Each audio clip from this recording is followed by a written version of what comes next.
Welcome back to Cultivated Live at Planet 13 in Las Vegas. I'm Jay. You are Krista.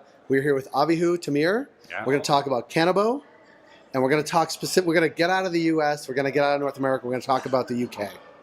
So we're going to look at You're going to look in the crystal ball on the horizon, and tell us what's going to happen across the pond. Okay. Definitively, with dates attached to it. No, I'm just kidding. Talk to me about the company first, then we'll get into sort of more details. So Cannabis started as a medical device company. We took quite a big challenge to medicalize vaporization, to bring to the market the first medical device vape pen. Mainly, not because vapes are not great now, but mainly to be able to sell it outside.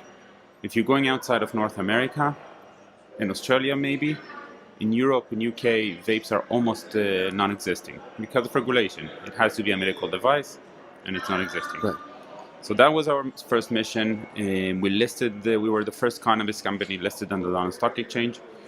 We got some attention from the market, and we bought a telemedicine company and basically became last mile. Now we have an online clinic, pharmacy, and distribution, obviously beyond just vapes.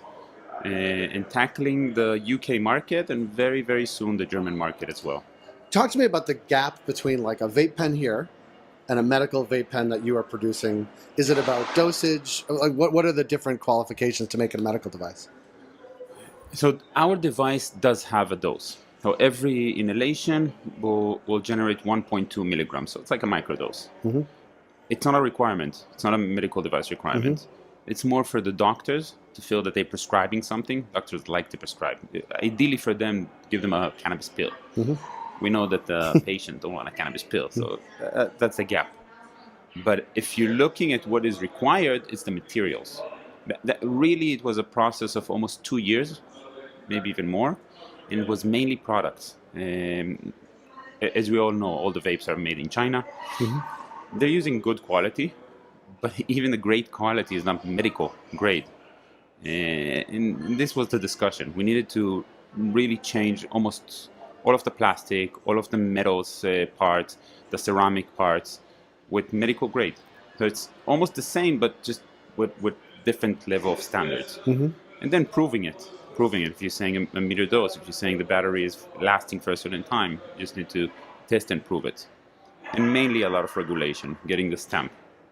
But it's a revolution, because once a medical device will be approved, it will be the first for this technology. There's no electronic cigarette that is a medical device. Right. So it will be the first time of this type of technology. Are there unique challenges that you came across in this process that you didn't expect or did expect but took longer? Like what are the unexpected things that happen in this process? Wow, so many. Like how many? Where's the list? So first of all, trying to do it with, we're working together with Jupiter in Smoor, CISO. So trying to coordinate 3 companies internationally with a German audit notified, and lost in translation is happening a lot. So that was interesting. Then we hit with COVID. Yeah. So suddenly your auditor is saying, yeah, but I can't fly. Definitely not for China, probably not to the US. I will audit your European facility. And then you're telling them there's no European facility.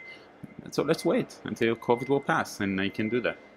There was a lot of surprises on the way. Yeah, as there is in every part of the whole industry. I think regulation, one of the things that I learned in regulation is you can be sure it will take more than you expected. Right. There's some surety in that. Always.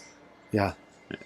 And when you're here and walking the trade show floor and meeting with people, like what does the gap look like between what's happening here and what's happening in the UK or other places?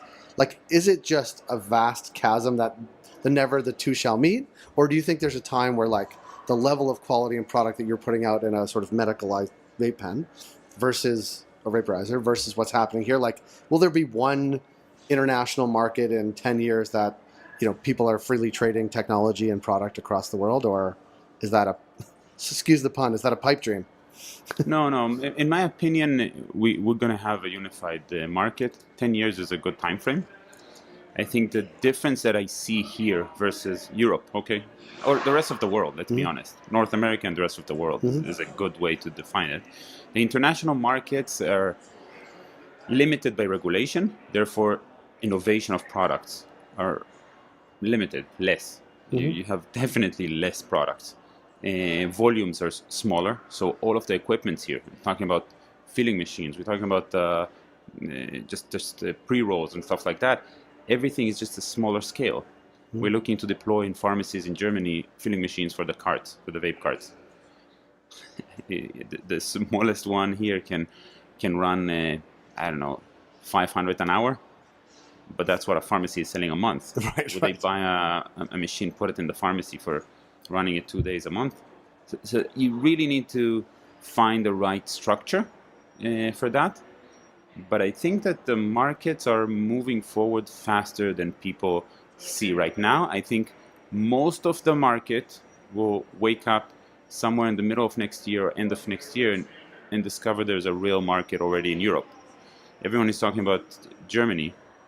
People are missing completely how fast the UK market is growing. In 2022, there was 7,000 kilos imported into the UK. This year it's going to be 30,000. So it's 4x. And average of a gram in the UK right now is 7 or 8 pounds. So the market today is more than 200 million pounds in the UK It's today. like under the radar almost. If it's doing another 2 or 3x this year, next year, it's going to be a 500 million market. Didn't start yet. Right. So I think Europe is starting to move forward, and you see now bigger numbers. Still no MSOs. The Canadian companies are almost disappeared. It's really a market of local players, except of Curaleaf. They're a significant player, but the only player there that is non-European. Is it because the regulatory burdens are too high, not worth it? The time horizons are too long. Like, is it, or some combination of all of them plus capital markets drying up? Like, So I can only tell you what I'm hearing when I'm speaking with them, especially in this event. I came to meet some of the MSOs, and I think that it's this feeling that there's, first of all, still a lot of business to be done in the US. Right. It's a big market, significantly bigger than any other. So focus.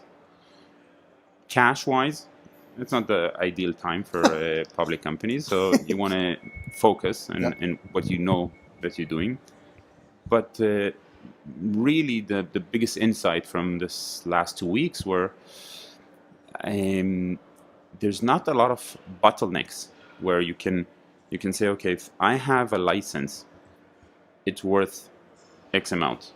If you have a dispensary license here, you know how much how it's worth even before you open.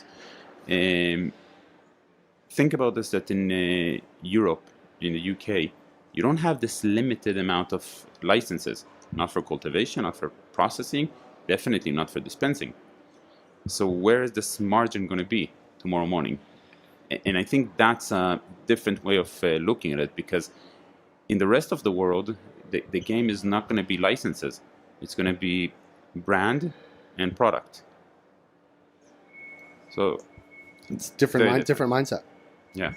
Different business. What are you buying? Where are you investing? Right. And I think that's the real different in point of view. I actually haven't been following. It should have been but the level of conversation, like on stage here at MJ Biz.